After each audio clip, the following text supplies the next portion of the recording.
دنیا میں اللہ تعالیٰ نے انسان کو جو پیدا کیا ہے تو یہ انسان اپنے ایک ایک حرکت و عمل کا جواب دے، اور وہ اس طرح سے جو بھی آپ نے نعمت سر نے آپ کے سامنے بتایا، آپ گھر سے نکلتے ہیں، کھیلنے کے لیے نکلے، اپنے پاپا ممی سے پرمیشن لے کے نکلے ہیں، 1 گھنٹہ باہر کھیل رہے ہیں، اور آپ کے دل اور دماغ میں یہ باتیں چل رہی ہیں کہ ہمیں کوئی غلط کام نہیں کرنا ہے، نہیں تو ابو کے سامنے جواب دہ ہونا ہے،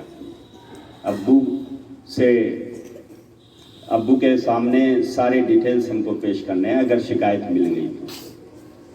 یہ احساس ہے آپ کا، جواب دہی کا احساس جس کو کہتے ہیں۔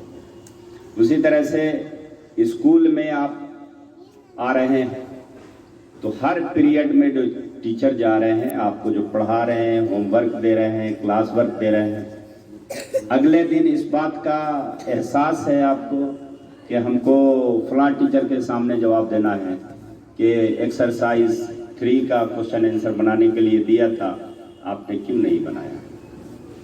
ٹھیک ہے، تو یہ ہے ذمہ داری یا کسی بھی حرکت و عمل کا جواب دہ ہونا کسی نہ کسی کے سامنے۔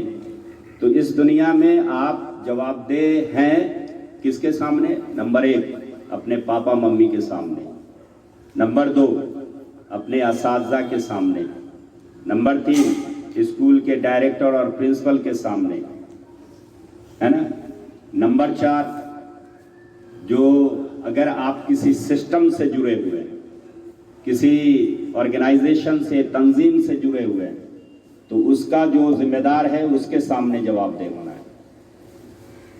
اور اگر آپ کے دل و دماغ میں یہ باتیں چل رہی ہیں کہ ہم کو جواب دینا ہے تو یقین مانیے کہ ہم ہر طرح کے غلط حرکت و عمل سے اپنے آپ کو بچا لیں گے۔ اصل ہوتا یہی ہے کہ یہ دل اور دماغ میں ہمیشہ رہنے نہیں دیتے ہم، جس کی وجہ سے ہم غلط پاتھ پر، غلط ڈائریکشن میں چل پڑتے ہیں۔ مثال کے طور پر یہ دماغ میں نہیں رہتا ہے ہمیں کہ فلاں سبجیکٹ میں جو ہوم ورک ملا ہے تو ہم سے نہیں پوچھا جائے گا، سر تو اپنے ہیں، کچھ بھی بہانہ مار کے نکال دیں گے۔ ٹھیک ہے، جہاں یہ دماغ میں بات آئی تو آپ کیا کریں گے؟ غلط کر بیٹھیں گے، آپ اس سبجیکٹ پر کنسنٹریٹ نہیں رہیں گے، آپ نہیں پڑھیں گے، آپ میتھمیٹکس کا پرابلم نہیں بنا پائیں گے۔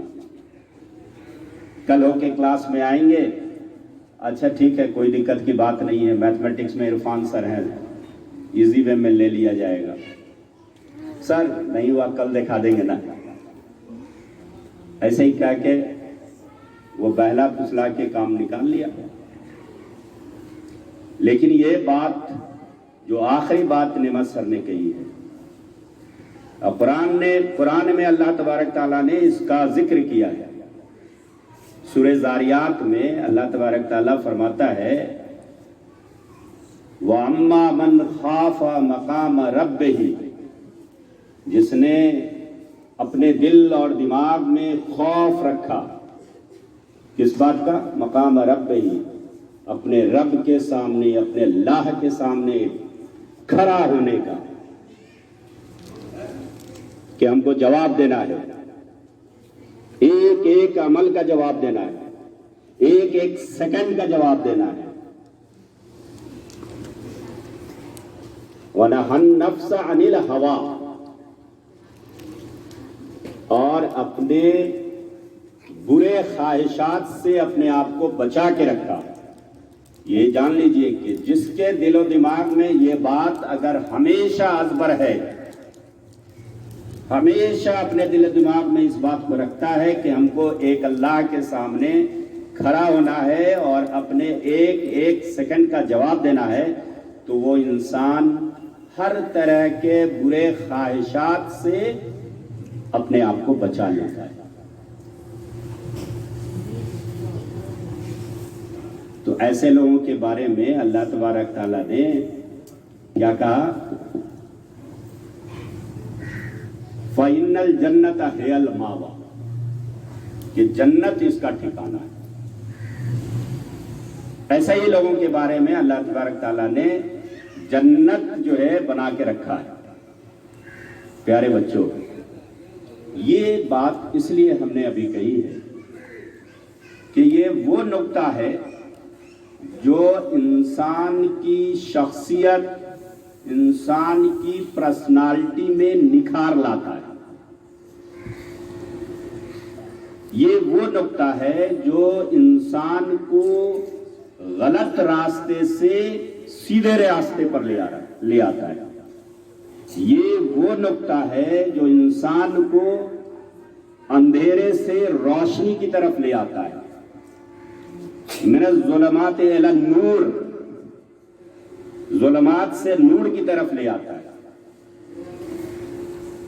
اور یہ جان لیجئے، ایک دم گڑا باندھ لیجئے اس کو، کہ جب تک کسی انسان کے اندر اپنے رب کے سامنے کھڑے ہونے کا احساس ڈیولپ نہیں ہوگا، وہ کسی بھی غلط کام سے نہیں بچ سکتا۔